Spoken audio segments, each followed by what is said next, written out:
Let's talk about rituals. And this is where I'm going to show you what I do with my rose quartz.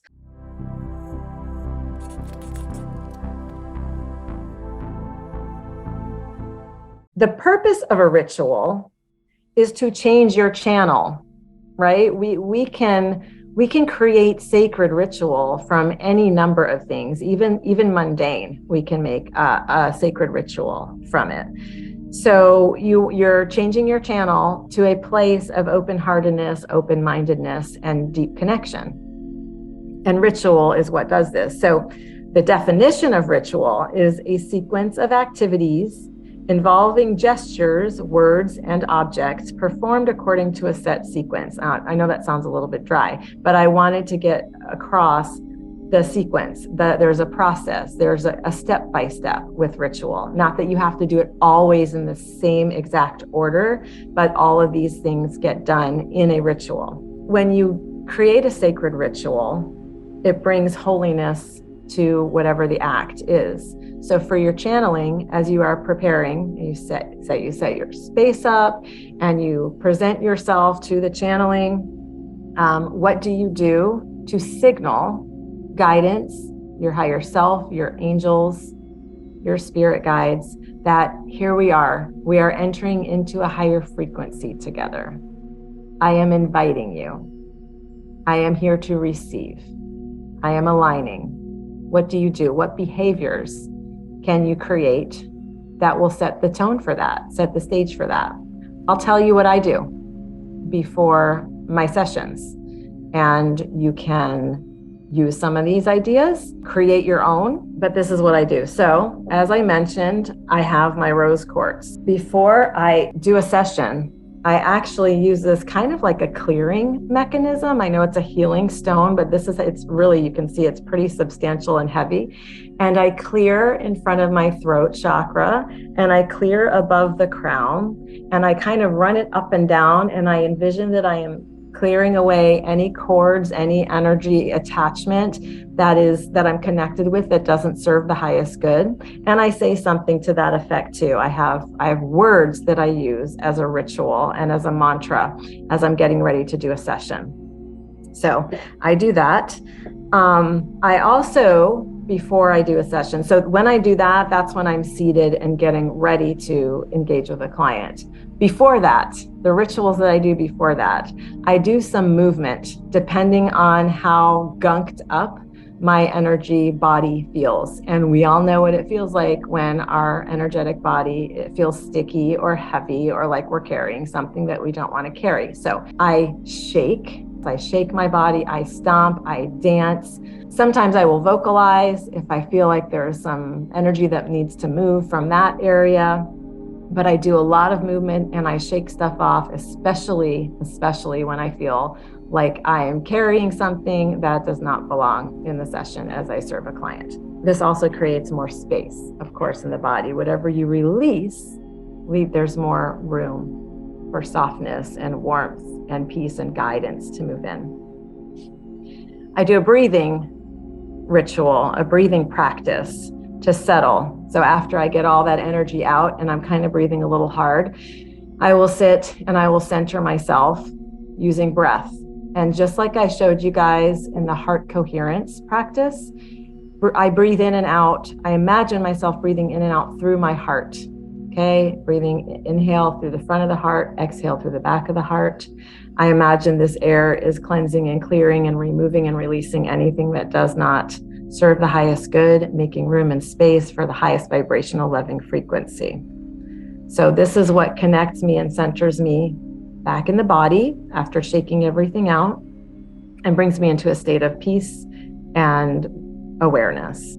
As I mentioned, I have this one chair that I use, and I don't know what's going to happen if this chair ever breaks, because I'm going to need a chair that has space for a particular sized dog to join me in my channeling.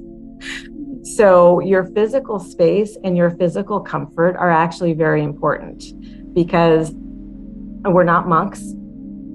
At least I don't think anyone in here is. And so we are kind of itchy and wiggly when we are not comfortable. So find a space, a piece of furniture, a cushion on the floor, whatever your body says, to use that. And so for me, it's this chair with my dog underneath. Let's see what else.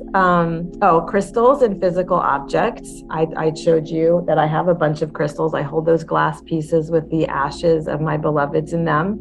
I use this for clearing. I clear my crystals every now and then. I probably don't do it as often as I might, but you can put your crystals out under the full moon. You can put them in some water. You can sage them. I smudge them or Palo Santo them to just clear them every now and then. That's very, very helpful. Just running through. Okay.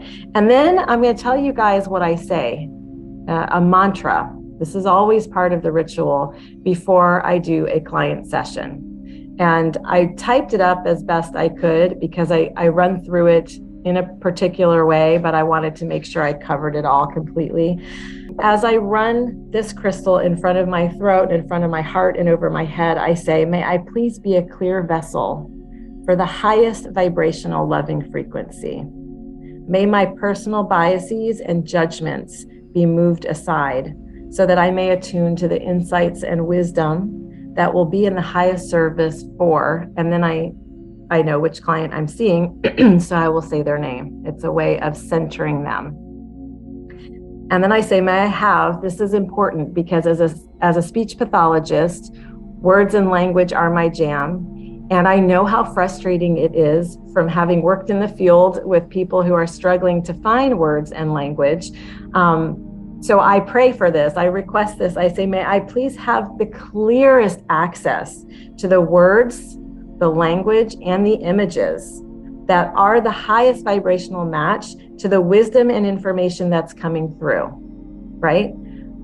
Sometimes I get stuck on a word when I'm channeling. There is so much flow coming through and I can see the image and I know what the word is, but it might take a little while till it comes. And so you need patience for that. I say, may I have clarity in understanding the messages to make them relatable and functional to my clients. So in my work, one of the things that's really important to me with regards to my channeling is that I am able to take what I'm seeing and what's coming through language and make it functional, make it usable, make it relatable to my client. So there's a part where the message comes through, and then there's the part afterwards where I help them process it. It really helps to anchor things. If I do not understand the imagery that's coming through, or I do not have a sense for the message and the feeling and the context and the depth of the message, then I'm not going to be very effective at helping my client to use that. So this is why I say what I say, and my guides are phenomenal with making sure I understand what it is that's coming through. They bring it through in a way that either relates to something that I have experienced or have heard about before, or have some level of understanding of, so that I can relate that and relay that to my client. And then I say, may this energetic space that's being created be guarded and protected and guided by only love. And may anything that is a mismatch to my frequency bounce off. Okay?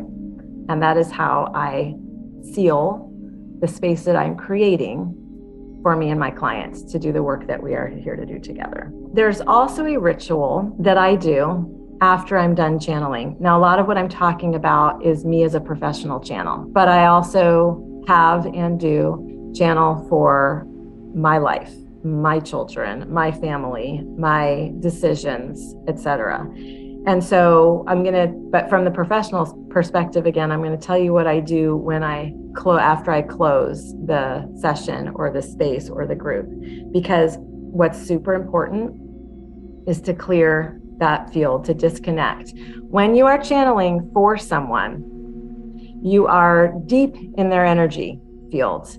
It is natural to kind of bring some of that in or take some of that on, even with all of your best intentions to not do so, even with a great protective field around you. So an extra measure is to close that off. Bring your energetics back to you. Let theirs return back to them. Let the excess or whatever isn't designed for one or the other of you to just fall to the earth. The earth knows what to do with stuff like this.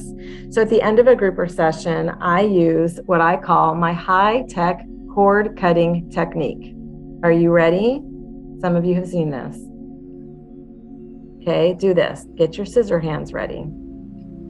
I run these cord cutters up and down my body, behind me, the sides, in front, behind, over.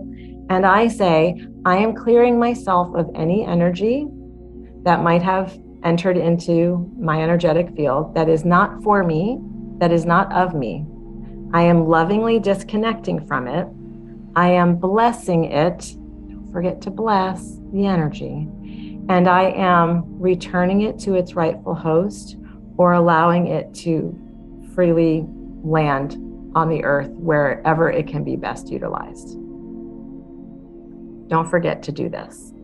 Even if you're just channeling for yourself, even if you have the most delicious, delightful experience in your spiritual connection, you still want to clear. It is a way of closing that exchange with love, with honor, with respect, and making sure that you're paying attention to, okay, I took the time to clear when I entered into it. I'm taking the time to clear when I am exiting from it, and just notice. And like I said, the reason we do that is because we want to be the clearest channels we can be.